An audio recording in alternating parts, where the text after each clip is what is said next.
Olá, meus amigos, bom dia, boa tarde, boa noite, a depender do horário que você nos assiste. Eu sou Rita de Cássia, trabalhadora da Federação Espírita Amazonense, e quero agradecer imensamente o convite do amigo Daírson, representando o Grupo Espírita Jesus o Caminho, para participar desse projeto tão significativo sobre a obra do benfeitor Emmanuel Pão Nosso, psicografia de Chico Xavier, onde a cada semana é estudado um capítulo, uma lição. Então hoje, o convite é para a reflexão da mensagem de número 37, que tem o tema Seria Inútil.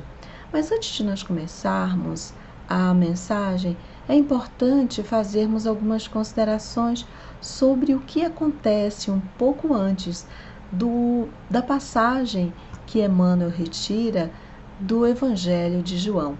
Então, a passagem ela começa narrando a cura de um cego, onde Jesus, passando pelo caminho, o enxerga, o vê, o identifica, e aí os seus discípulos perguntam-lhe sobre o cego de nascença, se era um pecado dele ou se era dos pais dele, porque naquela época se achava que qualquer situação que um filho tivesse era pecado dos pais e ele estaria pagando pelo pecado de seus pais.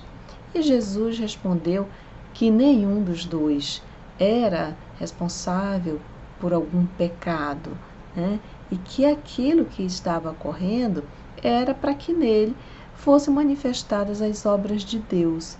Então, Jesus explica isso para os seus discípulos. E ele realiza a cura do cego.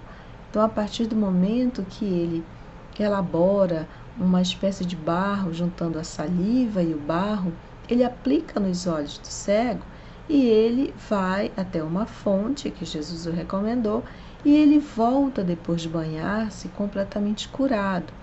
E isso causa um impacto muito grande nas pessoas, né, nos fariseus, em todos aqueles que estavam ali vendo, porque eles não acreditavam como é que aquilo tinha acontecido. Ele era cego de nascença. E eles perguntaram do cego como é que aquilo tinha ocorrido. E ele explica todo o processo que Jesus fez, que Jesus o chamou. E aí, então, ele não consegue convencer. E eles perguntam novamente. Chegam até o ponto de chamar os pais daquele companheiro cego, que agora está enxergando, para saber com eles como foi que aquilo aconteceu. E eles dizem, bom, ele é um homem, né? Ele sabe o que aconteceu com ele é responsável por si, então vocês podem perguntar para ele. E novamente o cego, agora, né, enxergando, responde várias vezes o ocorrido. E é justamente aí, nesse trecho, que o benfeitor Emmanuel tira, né, extrai esse versículo do livro. Então, ele começa dizendo assim: Respondeu-lhes, já vô-lo disse e não ouvistes. Para que o quereis tornar a ouvir? Essa é uma passagem que está no Evangelho de João, capítulo 9, versículo 27. E Emmanuel faz os seguintes comentários em relação a essa pequena passagem, considerando a explicação que nós demos anteriormente sobre a condição da cura do cego. Então Emmanuel diz assim: é muito frequente a preocupação de muitos religiosos no sentido de transformarem os amigos compulsoriamente, conclamando-os às suas convicções particularistas. Quase sempre se empenham em longas e fastidiosas discussões, em contínuos jogos de palavras, sem uma realização sadia ou edificante. O coração, sinceramente renovado na fé, entretanto, jamais procede assim.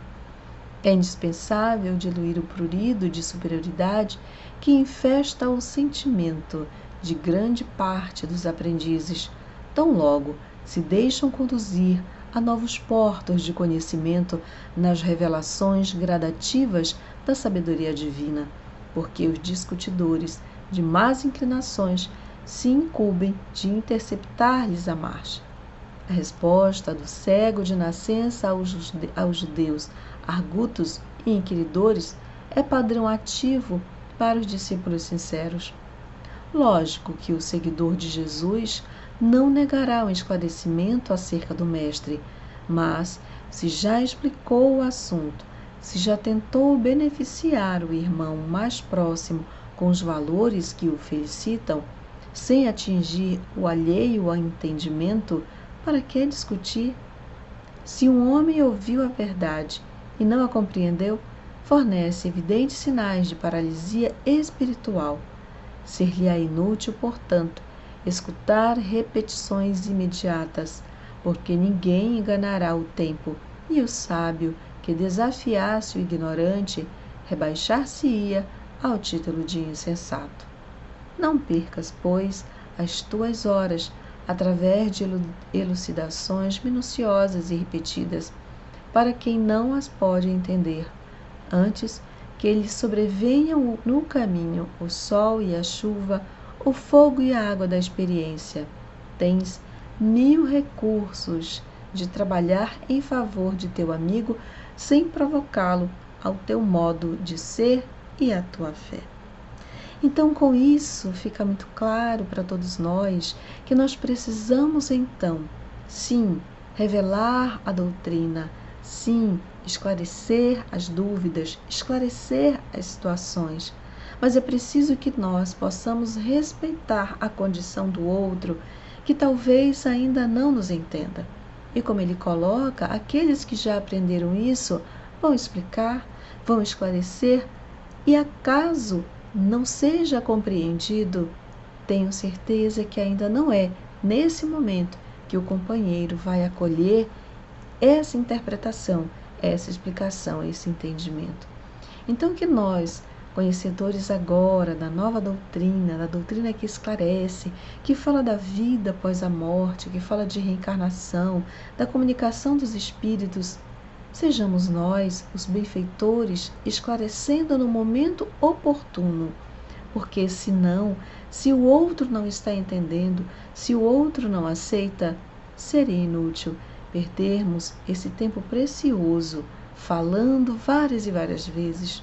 É mais fácil e mais produtivo nós levarmos o Evangelho de Jesus à luz da doutrina espírita por meio dos nossos comportamentos, da nossa atitude, das nossas vibrações.